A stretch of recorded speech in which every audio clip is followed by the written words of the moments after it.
Halo Bapak, Ibu, dan saudara-saudari yang terkasih dalam nama Yesus. Kita akan mendengarkan firman Tuhan dari suara gembala pada pagi hari ini. Namun sebelumnya mari kita berdoa.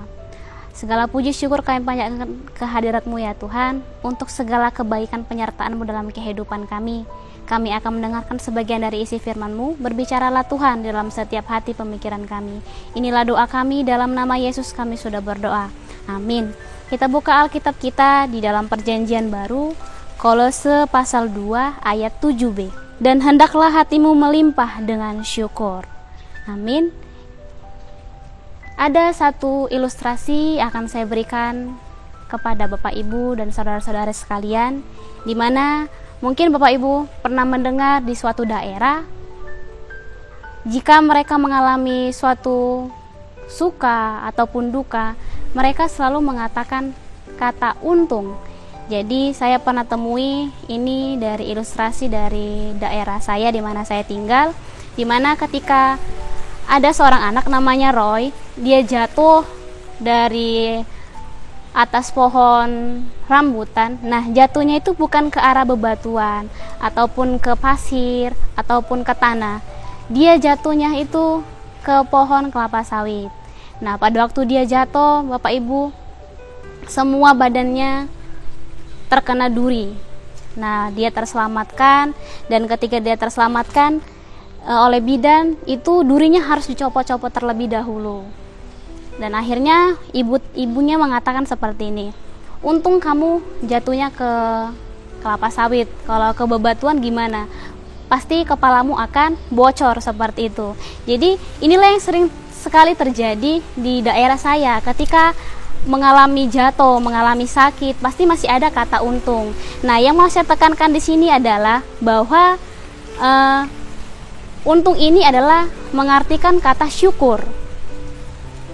Jadi walaupun mereka mengalami suatu kepedihan, kepahitan, mereka masih mampu mengatakan untung, yang artinya syukur masih bisa terselamatkan.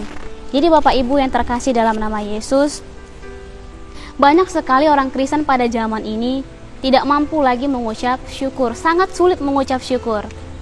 Dikarenakan itu adalah ketika kita memegang Tuhan Yesus sebagai juru selamat kita, pasti kita akan mampu mengucap syukur. Tapi karena kita tidak percaya kepada Yesus Kristus, jadi itulah yang membuat kita sulit mengucap syukur.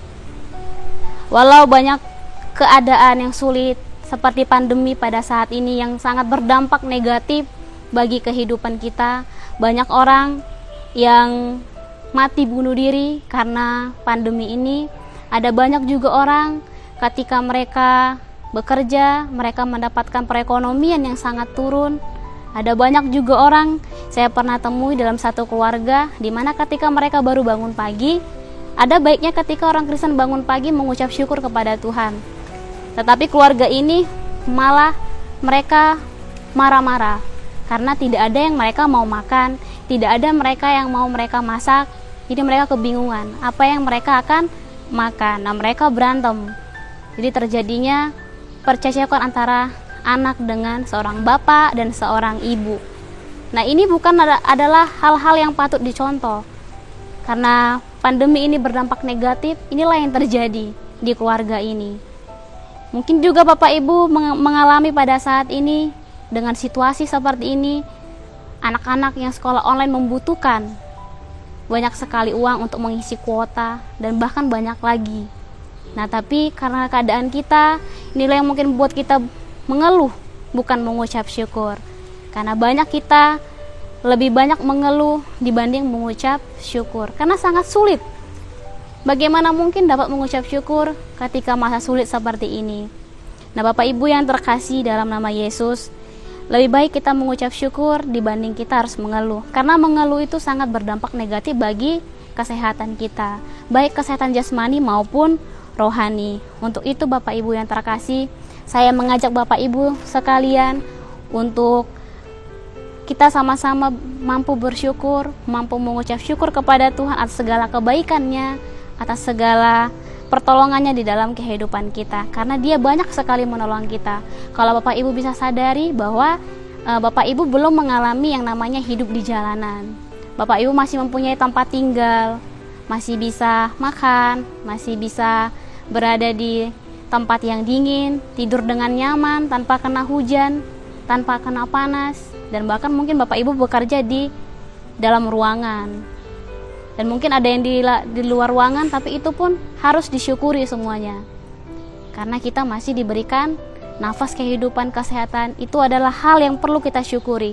Itu adalah pertolongan Tuhan kepada hidup kita. Nah, mulai dari sekarang jangan banyak mengeluh, tetapi banyaklah mengucap syukur. Karena mengucap syukurlah dalam segala hal, itulah yang dikehendaki oleh Tuhan.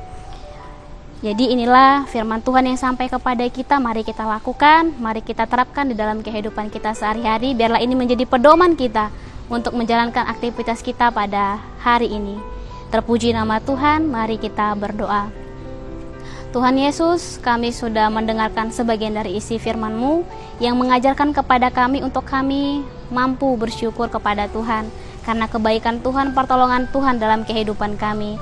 Kami diajarkan untuk tidak mengeluh, karena kami yakin dan percaya jika Tuhan ada bersama dengan kami dapat mengatasi setiap permasalahan kehidupan kami. Inilah kehidupan kami ya Tuhan, ajarkan kami untuk selalu mengucap syukur kepadamu. Di dalam dan demi Tuhan Yesus kami sudah berdoa dan mengucap syukur, haleluya, amin. Shalom dan selamat beraktivitas kepada kita semua. Tuhan Yesus memberkati.